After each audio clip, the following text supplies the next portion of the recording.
Hello, welcome to our Power is Within podcast. I'm your host, Chas Smith, and my mission for this podcast is to inspire you to take your power back and to realize that you're the healer that you've been looking for all along. We are capable of healing in mind, in body, and soul. And before I introduce our guest today, I did want to let you know that this episode is sponsored by Jeannie Colwin Coaching. Jeannie Colwin is a stress and mind body coach based out of LA. And if you aren't familiar with her, you can go back to episode 95 for Feeling Our Feelings with Jeannie as a guest on the show. It is one of my favorites because she does leave very practical action steps that we can begin implementing in our life right away to make positive impact. Jeannie herself spent 16 years battling fibromyalgia, chronic fatigue, and a myriad of other physical symptoms that left her physically and mentally exhausted.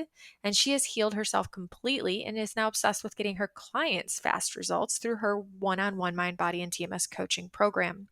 It's a 3-month program to give clients the support, consistency, and accountability they need to decrease stress, release stuck negative emotions, and finally heal their chronic pain.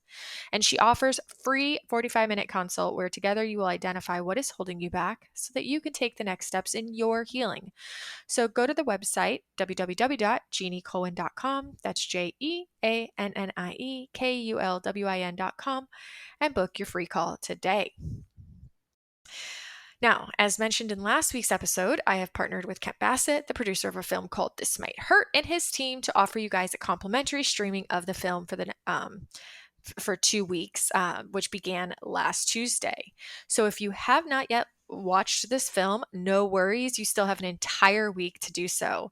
And then we will finish off the 2 weeks with that live Q&A with Kent and another mind body coach, Michelle Wiggers. And I think it's going to be so much fun. The Q&A is going to be on January 17th at 7 p.m. So mark your calendars. If you cannot be there for the day of the live event, no worries. There will be a recording available just a few days after. As far as the film, if you are not familiar with it, this is a documentary following the life of several chronic pain clients who, after years of not having success in the traditional medicine model, they joined this program with Dr. Howard Schubiner, who was last week's guest, and they got to learn all about mind-body syndrome and how to unlearn their pain. I really loved the impact this film had and how insightful it is. So if you have not watched it, please do so. Okay. As far as our guest today, I am so excited to introduce you guys to Sean Fowler. His story is incredibly unique and beautiful, and this is actually his first time sharing it in this capacity. So yay for us. Now, Sean did suffer from chronic physical symptoms, particularly his lower back. And while he does mention this, and we do talk a little bit about it, we also talk a lot about how he suffered from severe PTSD and survivor guilt post-military after serving multiple deployments during war. And at the lowest point in his life, he could have chosen one path, but instead, he made a different decision to change the trajectory of his life. And through this choice, he is now serving a bigger life mission to help support thousands of other military men and women suffering from PTSD, depression, anxiety, suicide, and addiction. He found healing through horticulture, which I think is amazing because nature is a gift and there are an infinite number of ways that we can be inspired to heal, and there are an infinite number of things that can be therapeutic for us.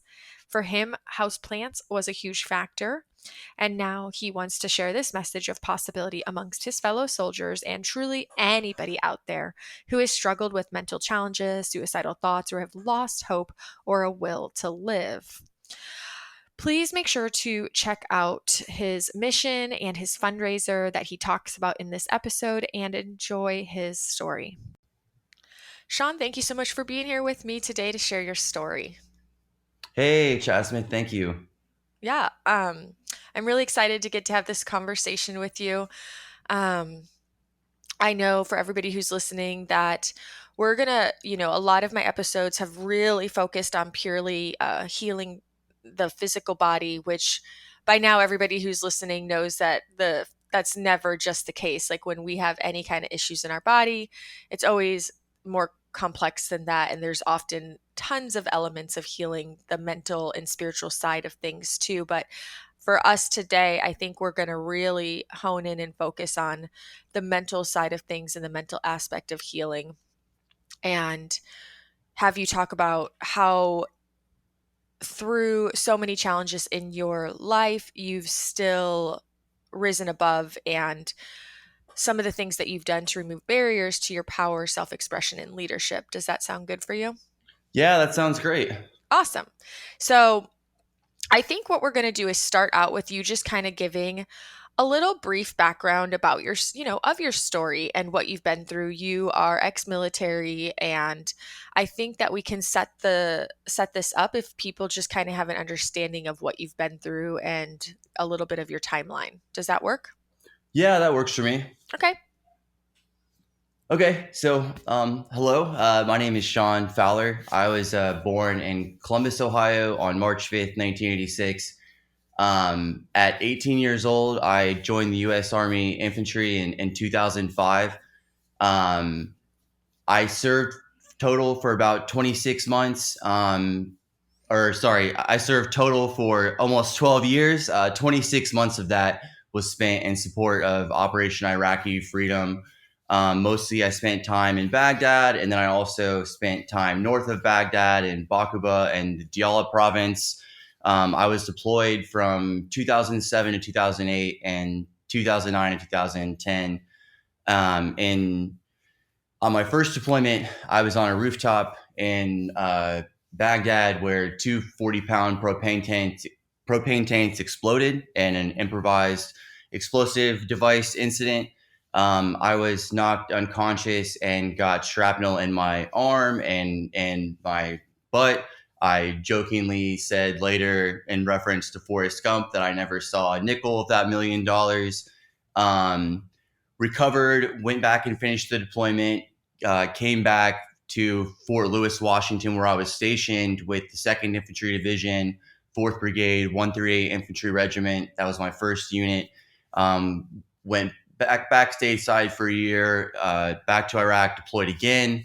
When I got back, at that time, I started having some pretty significant issues. I was diagnosed with post-traumatic stress disorder due to some things that had happened, and some people that we had also lost over there. I dealt with a significant amount of survivor's guilt. And specifically what happened is one of the more kind of hairier incidents is I responded to an incident where a squad of ours that I was actually normally with, I was normally with them on the ground, but there were some shifts in the rotation due to some other injuries from my platoon leader actually stepping on an improvised explosive device and getting a D-cell battery in his thigh. I ended up being with another element that day. But while they were doing a key leader engagement at a school, talking about a contract to replace the windows at the equivalent of our elementary school, a suicide bomber, which was a guy dressed in an Iraqi army uniform, pulled up on one of our squads and blew himself up. We responded to that incident and did casualty evacuation for 3 people, one of which was 19 years old, and Ferrero, he had just gotten into country pretty recently, but the 3 guys, Nelson, Lee, and Ferrero, were killed that day. And that was where a lot of the survivor's guilt for me kind of originated from. And so, yeah. And then uh, after my second deployment and then coming back to Fort Lewis, I was transferred to Fort Myer, Virginia, to the 3rd U.S. Infantry Regiment, the Old Guard. It was a much different mission. The mission there was more focused on ceremonial support in the Washington, D.C. area. Essentially, I was a dressed up lawn dart for the president at times, but it was a great experience. I got to march in Obama's second inaugural parade, and the experiences that I had in Arlington National Cemetery doing full honors funerals and funerals for active duty members who were killed overseas, and seeing the impacts on families and on Gold Star mothers and on people's spouses. I mean, it really is hits close to home for me. So it was kind of everything kind of came full circle, in losing people overseas, and then also seeing what that looks like as people are entered into their final resting place. So I did that for about a year and a half. And then I went on a detail to Army congressional travel where I worked at the Pentagon for like a year and a half. Got to travel a bunch of different places with congressional delegations that required non-commissioned officer support. I was enlisted. I never highlighted that, but I was enlisted in the Army. So during that detail, I finally had a chance to go and like talk to a doctor. I was not so much in the day to day grind of mission first and suck it up and drink water, kind of drive on, take a knee, which is a lot of the mindset that the U.S. Army Infantry kind of touts as being strength. So I went and did a bunch of physical therapy. I got a bunch of injections in my back to try to deal with it. Um, Eventually, I had a lumbar fusion on my L3, L4, and L4, L5, and L5 S1 were fused, and that was one of the hardest things I've ever gone through. The recovery was lengthy. I got addicted to the painkillers they prescribed, which I believe was Dilaudid and OxyContin. When I quit taking those, I got really, really sick for several days. I hit rock bottom. I definitely had suicidal ideations. I did think about killing myself in that moment. And really, like, I think that was the first time that I hit rock bottom, as I would describe it, where I just felt like I had nothing left, and I didn't really want to keep going, and I had lost a bunch of weight. Physically, I was so different than where I was. I mean, I was doing CrossFit and lifting weights and putting weights over my head, doing Olympic lifting, and then I was just completely broken. Like I couldn't walk for at least 4 or 5 weeks, and then the recovery was super slow. But in those moments, I kind of stopped and remembered all the people who sacrificed so much for me to get to where I was, and I literally picked myself up by my bootstraps and said, like, this isn't it. I mean, I this isn't the life that I want. This isn't the life that I need, and I just started taking actions to heal and to heal physically. I went and I talked to a therapist. I did cognitive behavioral health therapy for like maybe like 5 or 6 months, and really came to a better place. Came to understand and reframe everything as post traumatic growth. Started making a lot of progress. Got out of the Army, got a job for the federal government, working for the Federal Emergency Management Agency as a policy analyst in the response directorate. I went back to school at George Mason University. Again, I finished that semi recently in 2021 with a degree in an undergraduate in business. Yeah, and then there were a couple other things that I did along the way, but I just want to go ahead and pause there and see if you have any questions. Yes. Yeah, thanks. That's so great. That was very thorough. I appreciate that. Um, yes, I have questions. So, I guess just for a little bit of clarity, it sounds like you were actually diagnosed with PTSD rather early on in your military career, but it wasn't till much later that you went to CBT and got help, or as you said, you hit the rock bottom, which was after the back surgery. So a few things I'm wondering is, how did you manage to like cope through all those years that you were still um, heavily involved in military and had such a huge responsibility on your shoulders while also suffering? That's a really great question. And one thing I've really learned as a military service member is I had integrity in the sense that I served my country. However, I lacked a significant amount of integrity in my personal life, and I was the kind of person who would just say it's fine, you know, I'm good, like nothing's wrong, and I was just I wasn't in touch with my feelings, you know, I wasn't in my body. I was in a sense projecting on the world my idea of what I thought a broken, wounded veteran was, and how I needed to show up in the world. And part of that, I think, was telling myself, I got this. Like, if I admit that there's something wrong, then I'm weak. If I admit that there's something wrong, then, you know, like I didn't do my job or like I wasn't enough. And it took a while for me to finally realize that like it was okay to seek help. And even though kind of earlier on in my career, I did talk to somebody, it was never really fully an honest conversation. Like I was always holding back certain parts of who I was, and maybe not who I was, but what had happened. Um, and I think that kind of limited the effect of therapy earlier on in my military career. Yeah, I mean, it sounds like you really just repressed in order to survive, which is like a common thing that people will do is, I mean, they say that's like a coping mechanism that even if like even young, people who have had really intense young childhoods, like a lot of times they repress in order to cope and to just keep going in order to, yeah, essentially survive. Yeah, yeah, I completely agree.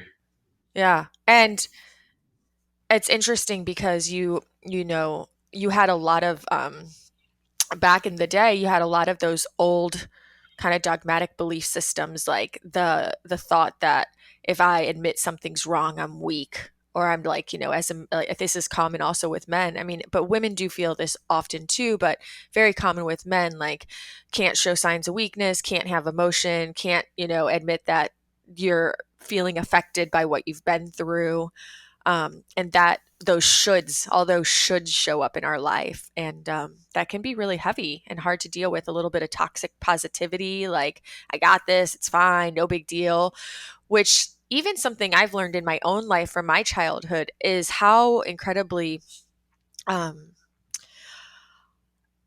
impactful it can be, and not necessarily a good way to downplay the hard experiences we've been through, like the adult that just totally dismisses the childhood they went through, like, oh, it's no big deal, it's fine, it's good, no worries. But yet that little inner child's like, no, why aren't you listening to me? Like, this shit was hard, just acknowledge me.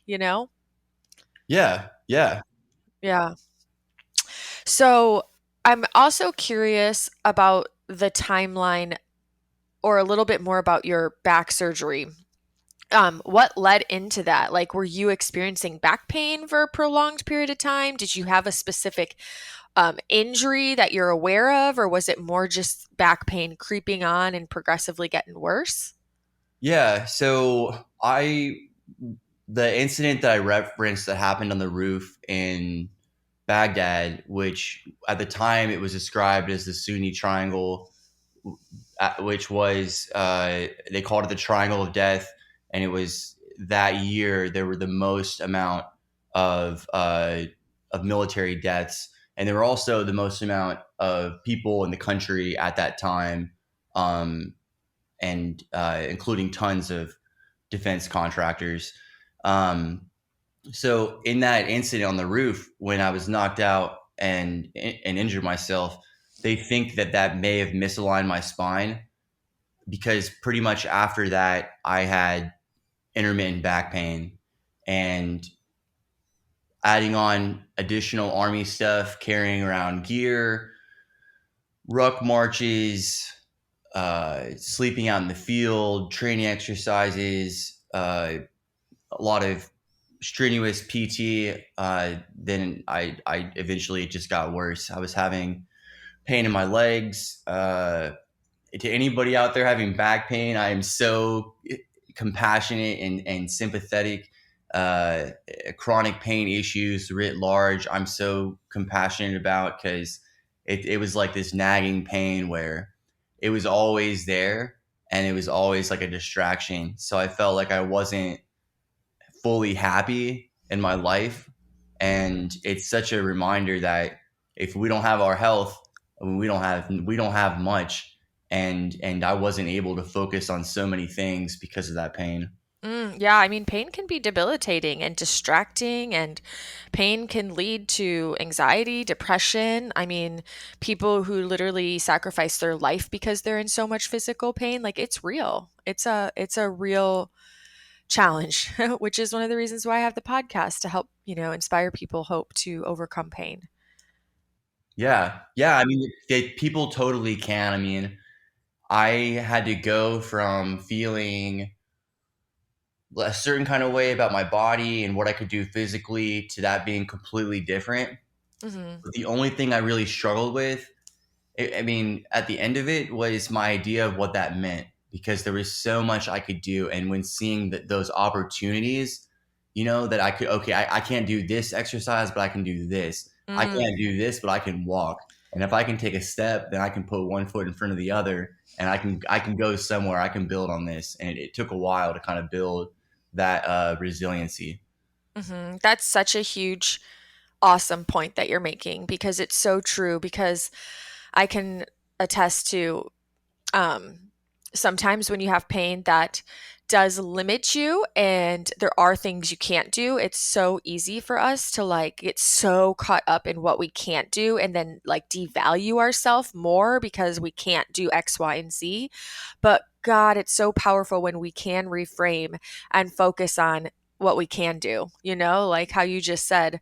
Um, I think of that all the time, like, okay, well, maybe I'm not able to run right now, but I can walk every day. And that is such a gift because there's people who can't do that. And it's not to compare yourself to what somebody who has it worse, but I think it's just to say, like, I have this capacity in within me still, and I could beat myself up and dwell on the fact that maybe I'm not capable of sustaining running, but like, wow, I can literally walk and be outside and get from A to B, and I can go experience life and go to a park or a beach and see things. And I think it changes everything about our life when we're focused on what we can do rather than what we can't. And from there, we can build that list of what we can do. I agree so much. And I mean, looking at things like they're an opportunity is a powerful, transformative perspective shift. And I think for me, it's like how I also talk about it. I mean, I say, oh, like I have to go do physical therapy, but this sucks. Like I used to be able to do so much, but looking at it now and standing in where I'm at now and what's possible, it's like, you know, I get to do physical therapy, I get to try to do this. Like there's somebody out there, and I do think comparison sometimes is the death of uniqueness. And but it is also kind of helpful for me sometimes to realize like, you know, I could physically have nothing. Like I could not be able to do anything at all. And so trying to find like what you can do in that PT process, in that physical therapy process, and just be present to that, I think is so important. Absolutely. I love that. Looking at the challenges and opportunity, and absolutely language is so powerful, and that simple reframe from I have to I get to, right? And we can equate that to absolutely anything in life. I mean, we can change our entire perspective around something like our job if every day we say, "Oh, yeah, if somebody's like, "Oh, can you get together today?" "Oh, no, I get to go to work today actually," instead of, "Oh, I have to go to work today." It changes the entire energetics around the expression. Yeah. Yeah. Yeah, that's huge. And my guess is that you didn't always get to see life through this lens. This has been a growth process that you've been on. Yeah, I mean, looking at sometimes in my life, I mean, there were times where, and this is such a powerful thing that I've learned is there was times in my life where I wasn't making choices. My life was making decisions for me. And I mean that in the sense of like, I didn't really understand fully the context of certain things and especially certain areas where I had lacked integrity in. I truly believe that by not telling the truth, by lying, by doing people wrong, certain things, not having integrity, I believe that creates huge blind spots in people's lives. And then I was justifying, why I'm not going to therapy. I'm justifying why I'm going out and drinking till I'm brown out like every weekend. And I'm justifying why after surgery I'm still taking pills even though I don't really need them, and the pain isn't that bad, but I'm doing it because it makes me feel good. Yeah. Yeah. Yeah. So it's really, that's really good perspective and a really good outlook and ability to like reflect back and see, those, that different perspective, if you will. Yeah. That's huge growth. As far as like the surgery, I'm curious. So you had mentioned you at one point, because you were kind of at one point kind of beating yourself up because you were looking at how you had gotten skinny and you weren't able to do all these things, but there was a point that you were really fit and you were active, doing Olympic lifting, CrossFitting, all that stuff. Were you doing that while you had the back pain still, prior to surgery? Or was this like even earlier on in life? Yeah, I was. I mean, You were.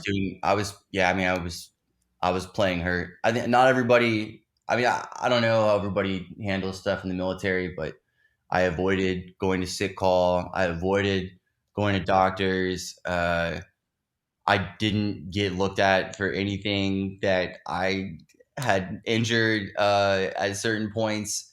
And, I think while the military has made great strides in some contexts, probably more so within some units than others, within mine, there was a stigma around getting help and talking to somebody. So or maybe, and maybe part of that too is also my idea of what it meant further to like, you know, be a tough guy, like be a strong like army dude persona, which a lot of that wasn't true or even real. So um, yeah, Yeah, but it is a stigma. I mean, I know tons of people who are ex-military, and it is something that kind of is almost in some regard like drilled into you, like I see people who want to hold themselves in this very high standard and regard that do want to avoid like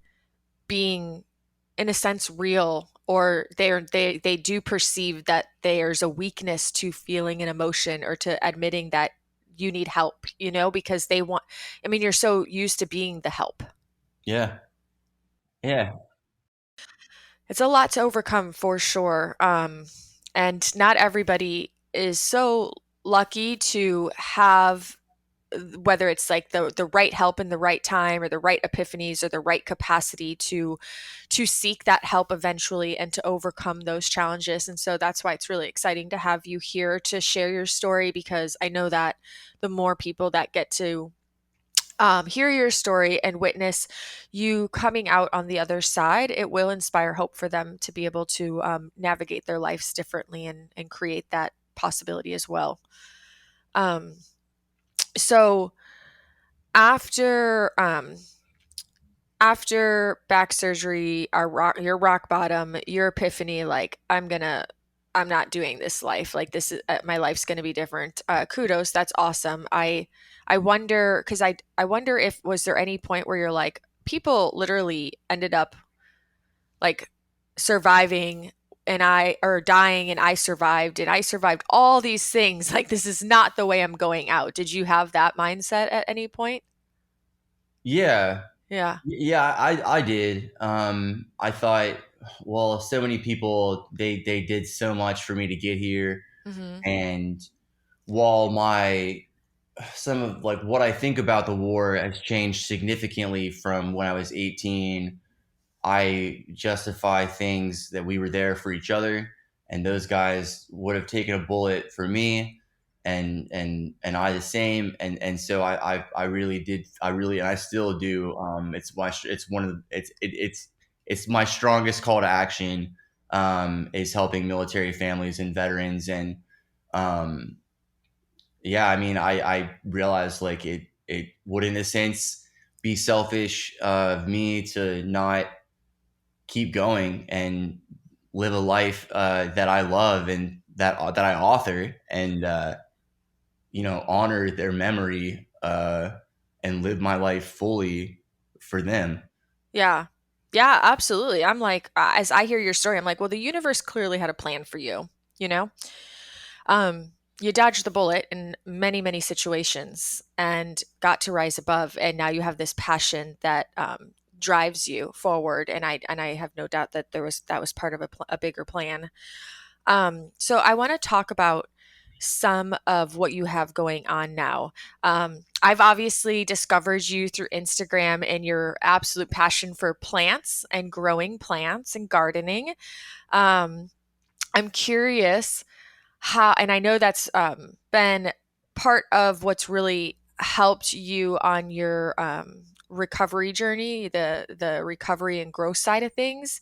So, how did you even get into plants and discover this passion for plants and discover that it was very supportive therapeutically? Yeah, I'm actually really excited about this. Uh, it's really kind of a random story. So I got out of the army in 2016. After I had this epiphany, I made some serious changes in my life.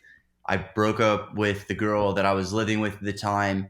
Uh, I saw just more for myself in general, something different for myself. I went back to school. I moved and eventually ended up in DC. I was living in Virginia at the time in 2016. But uh, so I was on Bumble. I was single. I was dating. Um, I went out with this girl who got me a bonsai tree as a gift. And I just kind of fell in love. I had one house plant at the time that I bought from Harris Teeter, the grocery store. And she got me this plant, this bonsai tree, and I was in uh, a public speaking class at George Mason University, and I needed to give a short recorded speech where I was teaching somebody about something, and so I bought this book on bonsai and I learned about it, and then I gave a speech on teaching people about bonsai.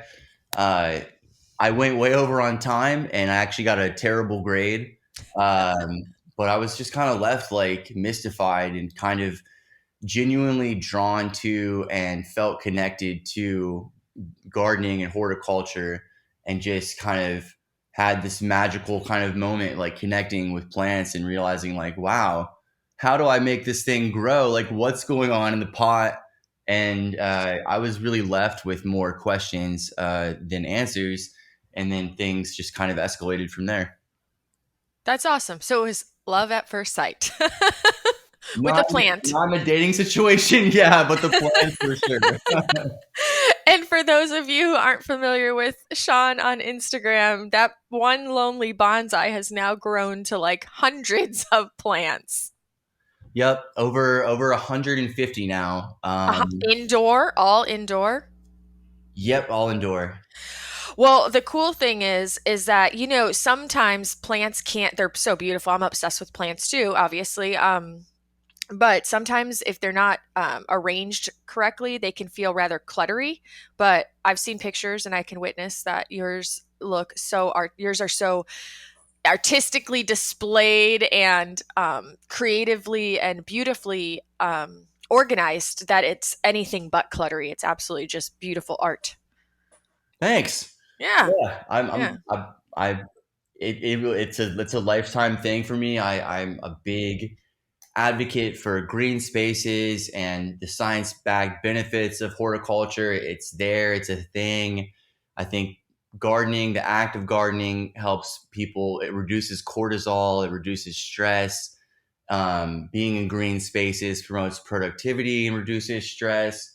And I think it reinforces that super important connection to nature that sometimes, especially those of us who live in cities, we don't have as much.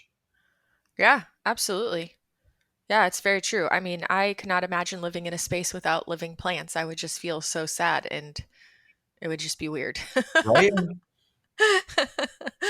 And I'm glad that you found it as a passion. And yeah, it's great to see like a man that takes a passion for something like plants, because I think that's one of the things that so many people are like, oh, that's like a ladies or girls, girl, like it's like such an old mentality. The, oh, that's like a girl thing or something. Oh yeah, yeah. We can. Yeah, we can. We talk about that. Sure. That's not true. I was a combat veteran. I have a beard. I love gardening. It's something that guys should get into. I mean, stop resisting the yoga mat too. Like we can all do these things. I think guys go out, get a manicure, pedicure. Like there's no, I don't think there's much sense in defining myself completely separate from women. I think that doing things that are considered like less manly, it doesn't mean anything. I mean, gardening is such a natural thing for all humans to do, I think, and shouldn't be mutually exclusive to non men. Yeah, it doesn't make anyone less manly. I mean, I think all things, we can get into all things. Like, why we going to put like it's 2022. We don't need to put like a defining label on what it should be like. I love power tools. That's historically, you see predominantly like men in carpentry and construction roles. But man, I love learning that stuff. I love grabbing tools. I love building things. So it's all for everybody. Very cool. Yeah, I'm terrible at stuff like that. So, Well, we all start somewhere. You probably used to be terrible at growing a plant, keeping it alive. oh my gosh, yes. I am always trying to tell people, look, there is no green thumb or black thumb. There is just plants and the soil and the sunlight requirements and like figuring out the plant. And then sometimes I think it's establishing like just a better relationship with the plant of how are you interacting with it when you clean it? Like how are you observing it? Um, but yeah. Yeah, yeah. I say the same thing. I'm like, you don't have a black thumb. You're not like gonna kill things. You've just never given it an honest chance. I'm like, all they need is like a little water, a little sun, and a lot of love. That's it. Yeah, yeah. Yeah. You got to find the right place, the right plant for you and the place where you're at, your environment. But yeah, I totally agree. Yeah. And I'm so glad that you have found something like this that's so easily accessible and so a part of like nature and like natural life and natural healing that has really supported you on this journey to really help be a therapy for you. That's really awesome. Yeah, I think, and I'm very excited to share how my love for horticulture has grown into something that I feel so strongly about. I want to share it with others and other veterans, and I think that those the metaphors we can draw on for how we take care of ourselves and how we take care of plants, I think are so significant. And I mean, one good example is I like to use this one all the time is my garden, my plants are such a reflection of me sometimes in the sense of like if they're not doing so great, maybe like I'm not doing so great, like I'm feeling shut down, I'm depressed, I'm isolating in my life, and that to me is one of those great metaphor reminders is like if something's wrong with us and you're not feeling like you're in life, you're feeling sick, something's wrong. I mean, I think we really have to stop, really look at what's there and what's showing up, what the impacts are, and figure out how to take actions like we would to fix our plants, we have to take actions to help ourselves. And to drink water, you have to water your plant. You should also drink water yourself. Your plant needs sun. Well, we do too. To get outside and walk around. Like I'm so into sharing those metaphors in ways that help other people heal. I love that so much. And it's so true because, I mean, nature is a really honest, like, very truthful place to look for, yeah, I mean, for insights into our absolute well being, you know? Yeah. Yeah. That's so awesome. So, just out of curiosity for fun, what year was it that you got this first bonsai plant? The first plant I got was in 2017. Woo! So from 2017 to 2022, 5 years, you've accumulated 150 plants. Yep. Some might call that an obsession, but I would say it's a rather good one. Yeah, it's been a really healthy habit. Yeah, sometimes I'm like, don't take me to a garden, don't take me to a nursery. I can't go down the plant aisle. You Oh got to my gosh, smack my yeah. hand. I will buy a plant in Trader Joe's. It's so strategically placed, that plant section. Oh my gosh, that's so fun. I love Trader Joe's. Oh, okay. All right. So I could talk to you about plants all day, but I want to keep going on here because I know you have so much good stuff to share still. On a side note, I am really curious. You mentioned to me that you did a Vipassana, which for anyone who is not familiar with that is a 10-day silent retreat. I'm curious how that impacted your life. Oh my gosh. So shout out to my friend Nima. He's the one that introduced me to Vipassana meditation. He's on Instagram at Nima the artist. One of my closest friends. He's kind of been the person who has suggested many things to me that have been super helpful. So I just want to note that.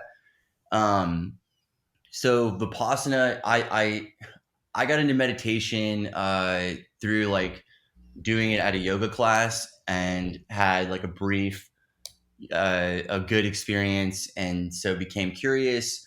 So that's kind of how I got introduced to meditation. And then over time, like I've had more of a dedicated practice at times. But I signed up. I went to the center that's in Pennsylvania, and I did a 10-day Vipassana. I don't know the exact translation, but I know generally Vipassana means like to see things as they are. It's, I believe, the oldest recorded meditation style as taught by Gautama the Buddha, and the guy who they teach the content on now. eh, he brought um, he brought the practice back where he was at. Um, yeah, I can't remember the history of it, but anyways, the actual experience. I mean, I would describe it as like the hardest, easiest thing I've ever done. Because, in fact, you're just sitting there for uh, intermittently. I mean, I would say I was meditating for upwards of 8 hours a day, very regimented with breaks to rest and to eat. You take you take an oath to not speak. Um, Men and women are separate. There's a common like meditation room. They call it the Dhamma room. Um, and then there was 3 sittings there per day, which were sits of strong uh, like you weren't going to move. You did your very best to not move, and each sit was an hour. Um, so it was really intense. There were moments where I would just start crying, thinking about things that I hadn't really thought about in like quite some time.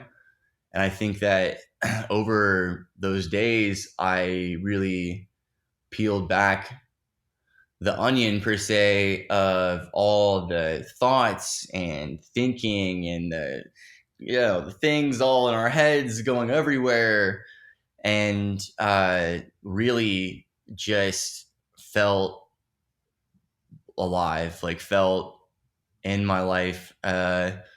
It's I feel grateful to feel like this generally every day at times during the day, but I think the dedicated practice, the not talking, um, the being removed from an environment, I think is a huge part because there's not much city noise around. You don't have your cell phone. There's no real stimuli that we have every day from like the news feed and all that.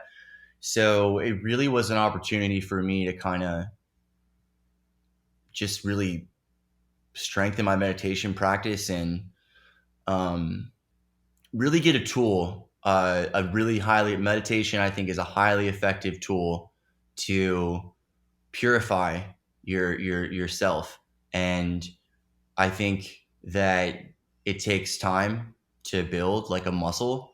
I don't think most people start and are just amazing at it. I take the same approach to Instagram. I think you got to suck less. Um, but it was a really powerful experience, and I think the impacts for that going back into life. I think that the way I would describe it is I untied a lot of knots that were in my head, and what I would say is a mental knot is like thinking something so true, right? Something happened, and then I think something about it, and my story about what that means sometimes collapses so quickly. As humans, we don't even realize that we've so strongly now formed a thought or an opinion, but that's not necessarily true. And Vipassana, when unwinding those knots, I think you're really just present to life, which is so beautiful that it's like, I mean, it brings me to my knees, even like, like thinking about. Mm. Yeah. And you had mentioned early on in the interview that there was a point in your life where, when you were going through all the heaviness, that you were so disconnected from your body, you weren't really connected to your like emotions. I mean, what a way to like really reconnect with your body, right? To just be present with every sensation in your body with no distractions, nowhere to run, there's nowhere to hide from your thinking, from your being, from your sensations, from your body. You're just with it and learning how to neutralize it, learning how to be with whatever is without the judgment. Yes, Yeah. yes, exactly. It's actually a tool that they use for chronic pain sufferers called they do so you do somatic tracking where you're creating an indifference, where you're literally just tracking the sensations in our body that we have deemed to be painful. We call it pain, but it's teaching us that what we call pain is actually just a sensation, albeit an unpleasant or unwanted sensation.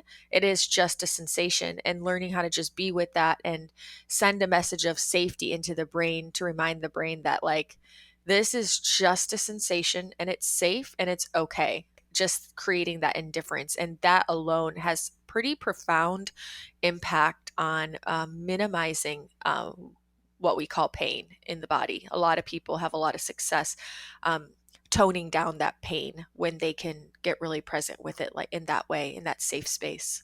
Yeah, yeah, yeah. It really does. It really, yeah. I mean, I learned so much in the teachings. Every night there's like a discourse, and the guy who brought the practice from Burma to India, that's the history that I forgot. Um, he would talk about things, and I learned that a lot of the sources of my unhappiness were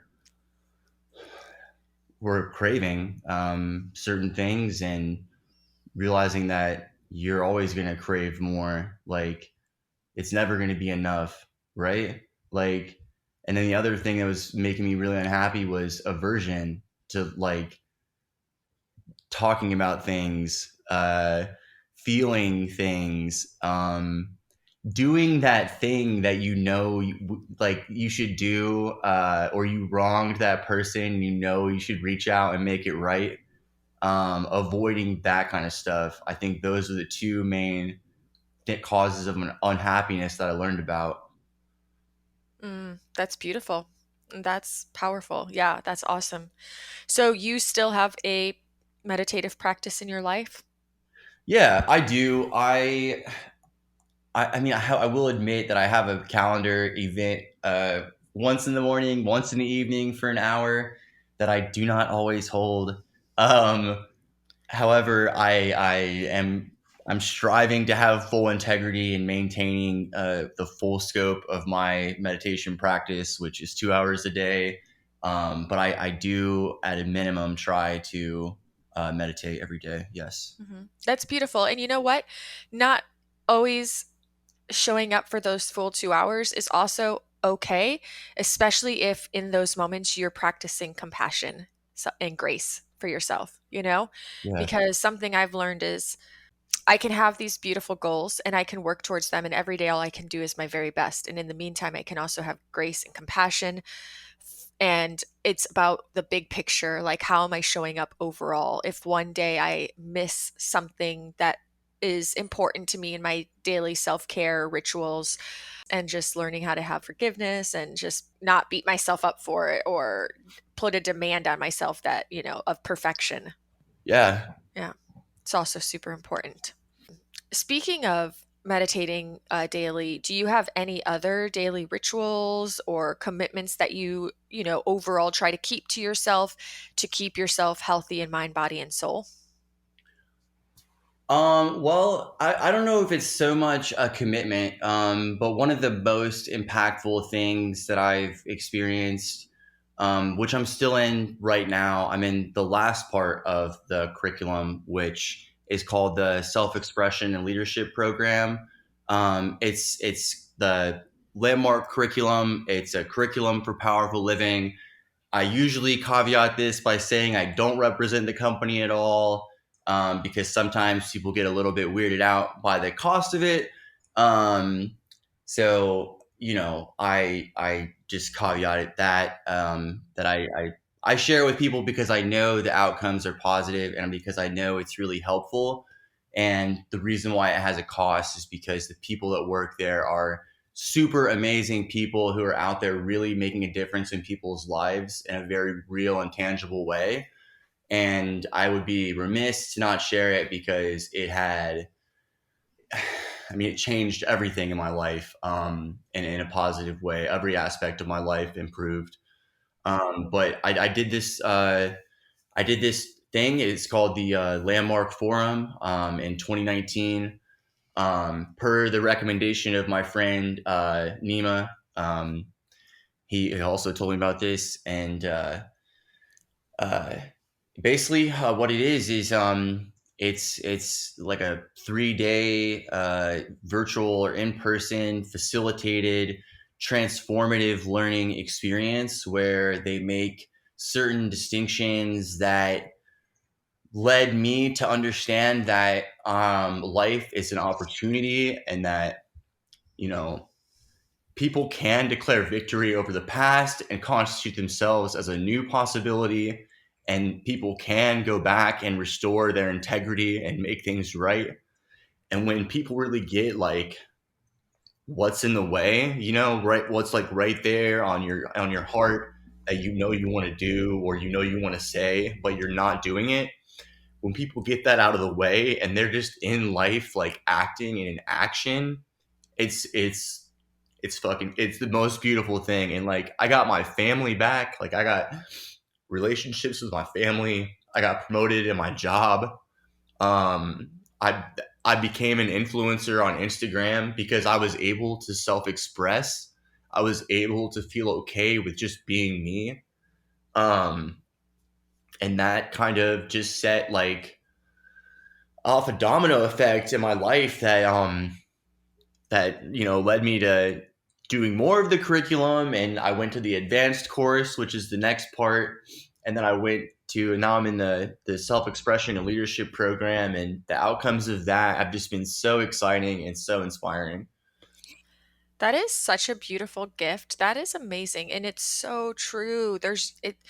It's about being able to step into living our truth and being authentically aligned. And when we can do that, I do think that it opens infinite doors and possibility.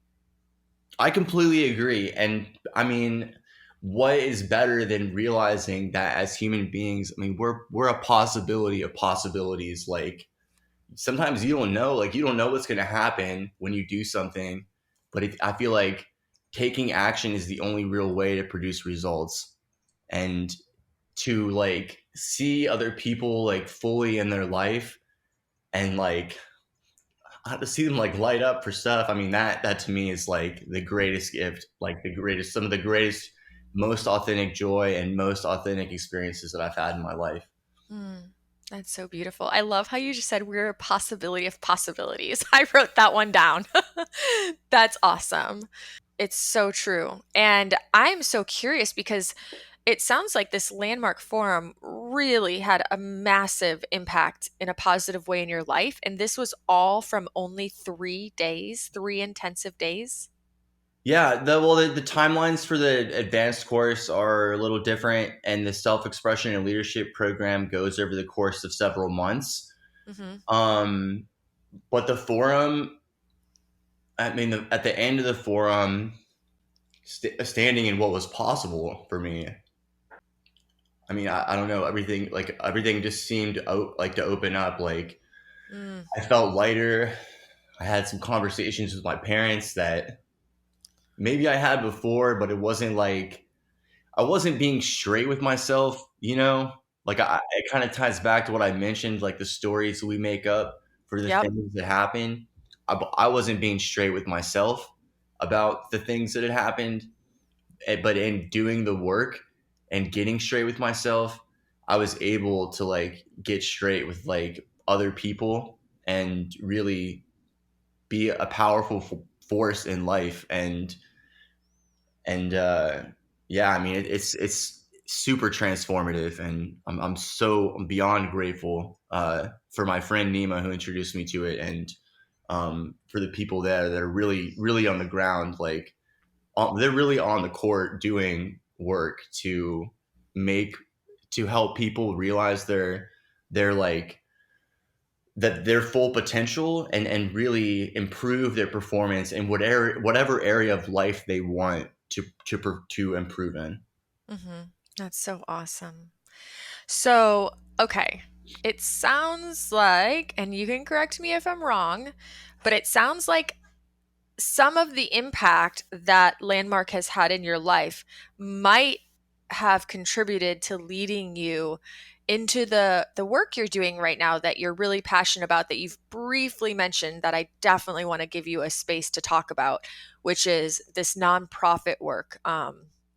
You you have created your own nonprofit, as well as you are working side by side with another nonprofit on a mission, which is, it says, Operation Houseplant Healing and delivering care packages. Yes. So, Yeah. yeah, just to clarify, I have a goal of starting a nonprofit. Right now, I'm in the process of defining the what we would do, and I'm in the process of finding people who want to be on the board with me and be a part of this mission and part of the work. So that's very early Okay. in those phases, but I am working with a nonprofit, and so the just to give a little bit of background, my brothers and sisters in arms are dying. Around 7,000 people died in the post 9/11 wars, while over four times that amount have taken their own lives. Per a Brown University study on the cost of war, 30,177 service members from the post 9/11 wars have killed themselves. In the Wow. near certain future, if myself and others don't continue to do stuff in this space to stand up to the broad mental health crisis in our communities, our friends are going to continue to die. And the possibility that I've created to address this near certain future is to launch Operation Houseplant Healing. which is an initiative to help our heroes grow and prevent suicide. Um, I'm working with Livelyroot, which is a online plant store with operations. They're headquartered in San Diego and have operations on both coasts. And Balanced Veterans Network, which is an informational nonprofit slash community that connects veterans and military families with life-saving resources, including alternative medicines like therapeutically delivered psilocybin treatments. Um, and we're working to deliver 30,177 care packages to military families, consisting of plants and resources that connect people to the scientifically backed benefits of horticulture and provide opportunities for them to connect with Balanced Veterans Network and their community of people that really care about their long-term health and future. That is amazing. Did you come up with this on your own? Shout out to Landmark, so the self-expression and leadership program. It is something that I came up with, but the nature of the work led me. So basically, like it's a community project from the program, and the intent was to take two communities that we already have in our life to make a powerful impact in another. And I've been a brand ambassador for Livelyroot for I think about a year, maybe over a year now. Hmm. And I was connected with Ron Millward, who is BVN's president on Instagram. And so I just started reaching out and I started sharing the call to action that I'd realized through this work. I started sharing what I thought we could do and really got a community of just amazing people together towards accomplishing this mission and towards achieving the goal. And we're making a ton of progress. Everyone's agreed on the terms. We're in the middle of finalizing the contracts. We're getting the website and the fundraising page done. Looking to connect with sponsors. Looking to connect with other veteran organizations who can help share the information of those who they serve, so they can get care packages and just to help share the project. I love this. And I'm guessing that the number of care packages that you have set as your goal is a reflection of how many men and or women we have lost from suicide post 9/11 war, correct? Yep, from that Brown University study, and that statistic actually is completely understated in many contexts because not every drug overdose is counted as a suicide. Right. Right. Yeah. Yeah. That's really beautiful. This is a really cool testament then to the value that's come from the investment that you've made in yourself with this program. Thank you. Yeah. And very creative. I love it. And I look forward to continuing to hear more about how it progresses. I am curious if you have clarity around what your mission is for your own personal nonprofit, vetGROWS. Is it all interconnected or is it something separate? So the nonprofit that I want to start, I want to create opportunities for growth and mental freedom for other veterans and military families. Hmm. And I'm working to create programs that will take multiple approaches towards preventing suicide and addressing many of the mental health challenges occurring in the veteran community today. One of which would be to get other veterans to go to Landmark. The Landmark Forum, and I convinced my first person, my old platoon sergeant from Fort Myer, John Worth. He signed up and is going to go. I'm very excited about that. Um, Yay. but yeah, it's still very much being developed. But I know that I can't be. I'm not the kind of person who realized certain things, realized how significant this crisis is for people who I served with. I mean, these people are my heroes. Every time I think about another veteran out there just like depressed, like thinking about killing themselves, putting a gun to their head. I mean, I have friends right now that are in crisis that I'm trying to reach out to. And it's a very real, very visceral issue that it draws me back into action every single time. And I've learned that, things don't have to be perfect to share. You can just share things, and allowing other people to really like sharing and then listening for what showed up for other people is how any of this became possible, because the community around it is enabling, it's going to enable the success of the project, and just like being creating that possibility for people to enroll into has just been such a powerful and moving experience for me that I'm okay. Like at the end of it, my name doesn't have to be on it at all. I want to like give many parts of this to the nonprofit just to use. And we're actually in Balanced Veterans Network building a longer term horticulture healing program. So I'm very excited to see where everything goes with them and with creating my own nonprofit. That is really exciting. I'm just really excited for you. And my guess is um, that this is probably really therapeutic in its own way. Like it's giving you it's momentum, it's passion, it's drive, it's something to like get up every day and be excited about and look forward to and moving forward and creating. So all of that has to be an also positive therapeutic impact in your life as well.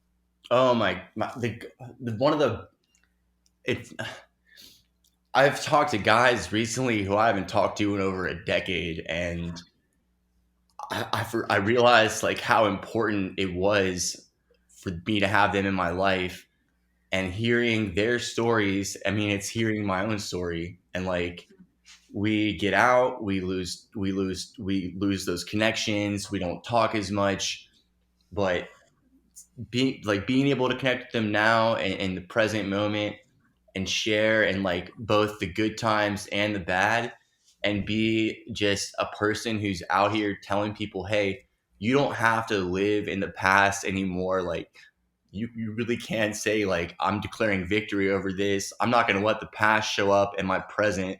I'm going to show up in the present now and do things to create new possibilities for myself and in my life. Like, yeah, it's every time I talk to a veteran, I'm pulled back into life in powerful and meaningful ways. Like, and I mean, I'm inspired. I'm inspired every single day by the stories of people who sacrifice so much, and their spouses, the caregivers.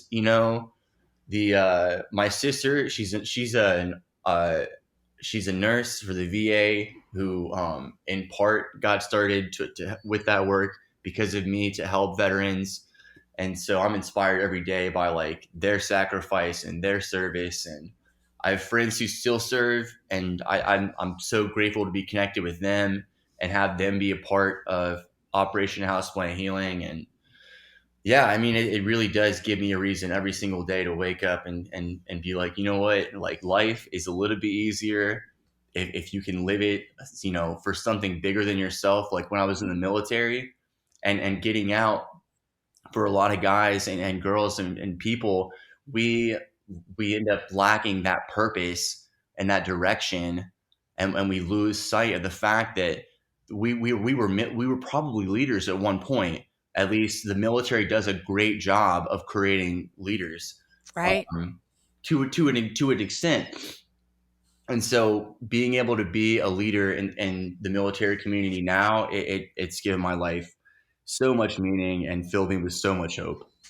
I love that so much. And there's a really powerful word that you mentioned at one point that I wanted to highlight because it's so, so powerful. And it was connection. You said so much about being able to just be connected with these people, whether they're in the military still or ex military or, significant others and all of that. And that connection is a very, very, very powerful healing tool that's often undervalued. And you made this great point that so many men and or women get out of military and then they go back into life and create a new life, and there's so often a lack of connection with the people that they stood beside through those really hard times. And I think when we can get back in connection and have that space where we can feel heard or understood, that's really powerful in and of itself. It really is. It really is, and I'm very excited to be working on projects to help these people and the veterans of my community and their families. Um, yeah, it's been so powerful, and I mean, I just I couldn't be more grateful to be a part of the solution, and um, yeah, I'm driven every day by knowing that I've been there, by knowing that I felt so bad about myself that I thought, like I'll just kill myself. And that to me, just to think that somebody feels that bad, and it just, it gets me every time. And I'm like, okay, I got to get to work. Like I got to reach out to these people. I got to get in their faces and say, hey, listen, you can make a difference. You can make a change. And I think sometimes people just need to find better perspective and further, like, taking the time to really look at what's going on and really think, like, what tools can I get to help me, get back into being present with my life, get back to being like in my body. And whether that's going to the gym, going to see a therapist, finding some sort of curriculum like Landmark do, practicing meditation. I mean, just doing something where you're at, and I think everybody deserves that. Every living being deserves to be happy and to feel free. I really believe that. Well, I agree too. I absolutely agree. That is some really solid advice, but I was going to see if you also had just any other advice or suggestions that you want to impart on anyone who this podcast episode might fall into and they're listening right now and they might be struggling with severe anxiety, severe depression, PTSD, or even suicidal thoughts. Like what would you say to them? I would say you're perfect, whole, and complete where you're at.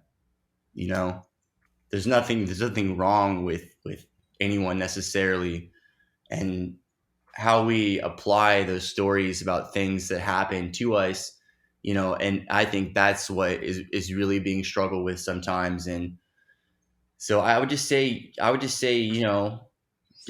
if you're thinking about killing yourself, please don't do it. Like, if nobody else said it, like, I need you around, I need you in life. And like, I think that people are a powerful opportunity for something more, something good. And when people finally like get to that point and they're able to do these things, I mean, it's inspiring beyond words. And so I stand for people in their lives, sometimes even when they're not willing to stand for their own. I think that, just like take a step back from that ledge, go and talk to somebody, please. Like, call the suicide hotline if you're in crisis. Like, go and talk to a friend, really go and talk to a therapist. And just take steps, day by day. Like, I know that even though right now things might seem like, gloom and doom and so much, it's so sad. It's like, this is it. There's nothing past this. But like, behind every cloudy day, there's a bright and sunny day awaiting. And like, I believe that, like, through the right amount of work and effort and really taking action in your life, that you can get to that bright and sunny day. Mm, Thank you so much for sharing that. You are a gift. You really are. And I'm so thrilled to have somebody like you in the world who is showing up, who is seeing the beauty in the people around him and taking action because as you said, taking action is how we make change. And I love that you have turned your biggest challenges in life into the most beautiful opportunities to give back and to support others and to continue moving forward in your journey. And I'm so grateful to get to be here and have you here with me to share your story. I'm grateful to get to be a part of sharing your story and everything you're doing. So thank you so much for being willing to speak up and share your story. And thank you for what you're doing. And thanks for being here. And I do want to give you the floor space to let people who are listening right now know where they can learn more about these care packages and about the resources that you're putting together. Like, where can people support this mission and learn more about it to support it?